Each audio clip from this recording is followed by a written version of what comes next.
బాలుడు ఆధారము చే తల్లిదండ్రులమైన మనమంతా గ్రహించాలమ్మా. చిన్నపిల్లల్ని దయచేసి గారాబంగా పెంచకండి, గారాబంగా పెంచకండి. పెంచవచ్చు, గారాబంగా పెంచవచ్చు 5 ఏళ్ల వరకు, 5 ఏళ్ల వరకు పెంచవచ్చు కాస్త, అది కూడా మృదువుగా, అంతే, కొట్టకుండా. ఎందుకంటే కొడితే తట్టుకోలేరు.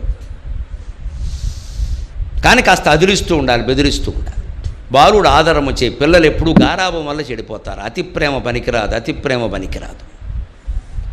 పెద్దవాళ్ళ కోసం పిల్లల్ని సర్దుకోమని చెప్పారు తల్లిదండ్రులు. గ్రహించండి దయచేసి. మీ ఇంట్లో మీ తల్లిదండ్రులు కానీ మీ అత్తమావలు కానీ ఉంటే వాళ్ళ కోసం పిల్లల్ని సర్దుకోమని చెప్పండి. పిల్లల కోసం పెద్దవాళ్ళని సర్దుకోమని చెప్పకండి. తప్పు, చాలా తప్పది జరుగుతుంది.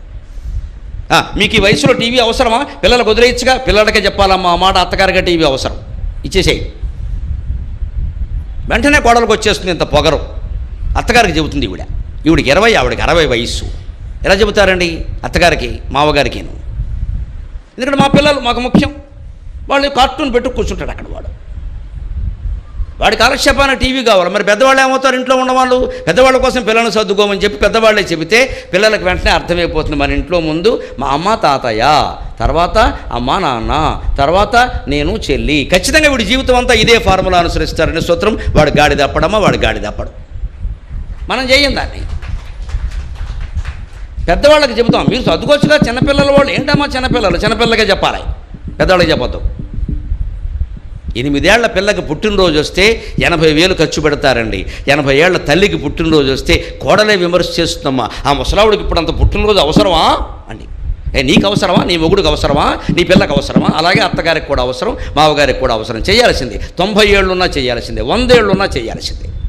వాళ్ళ స్నేహితులను పిలవాల్సిందే, పెద్దవాళ్ళని పిలవాల్సిందే, వాళ్ళకి కావలసిన మర్యాదలు చేయాల్సిందే. అప్పుడు ఈ పిల్లలు గ్రహిస్తారు, మా నాన్నగారు మా మామగారు పుట్టినరోజు చేశారు, ఇద్దరు వెళ్ళి మా అమ్మ నాన్న మా మామగారికి మా తాతగారికి దండం పెట్టారు అని వెంటనే వీళ్ళు కూడా పెడతారు. అంతేకాదు వాళ్ళ తల్లిదండ్రులను వాళ్ళు అలా చూశారు కాబట్టి ఈ పిల్లలు రేపొద్దున్న ఈ తల్లిదండ్రులను అలాగే చూస్తారు ఖచ్చితంగా. ఇంకో మాట ఉండదు.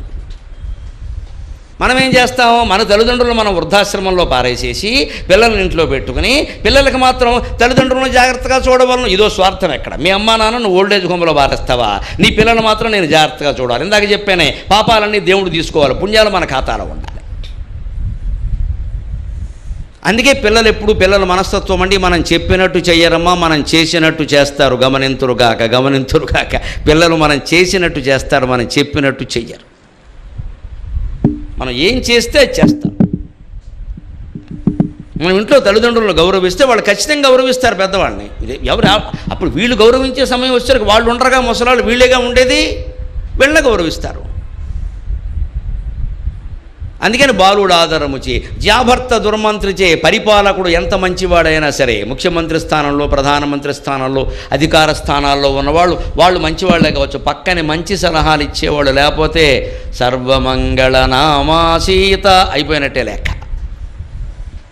ఒక అధికారి ఏమైనా సలహా ఇస్తున్నాడంటే అధికార స్థానంలో ఉన్నవాడే ఆలోచించాలి, ఇది మంచిదేనా, ప్రజలకు మేలు చేసేదేనా, ఈయన స్వార్థం కోసం ఇస్తున్నాడా, తప్పుదారి పట్టిద్దామని. ఎందుకంటే శకుని సలహాలు ఇచ్చేవాళ్ళు అప్పుడు ఉన్నారు, ఇప్పుడు ఉన్నారు.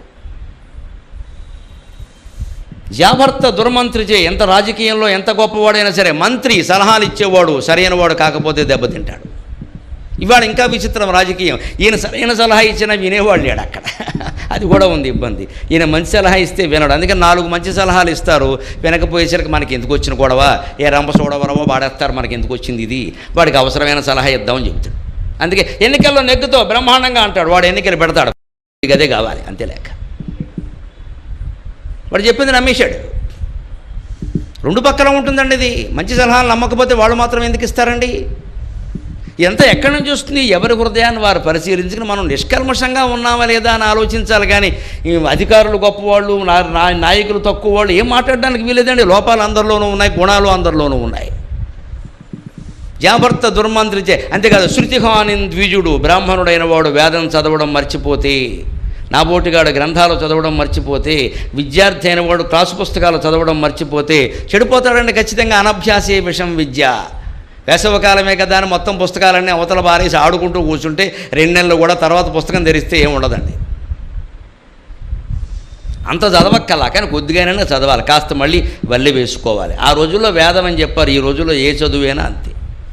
క్రికెట్ ఆడేవాళ్ళు ఉంటారు, ఆట వచ్చినప్పుడు గేమ్ వచ్చినప్పుడు ఆడతానంటే అలాగా విడిగా కూడా కాస్త ప్రాక్టీస్ చేసుకోవాలి ఖాళీగా ఉన్నప్పుడు. లేదా అప్పటికప్పుడు బ్యాట్ వెళ్ళదు. అడిగి కూర్చోకూడదు, చేసుకోవాలి అభ్యాసం.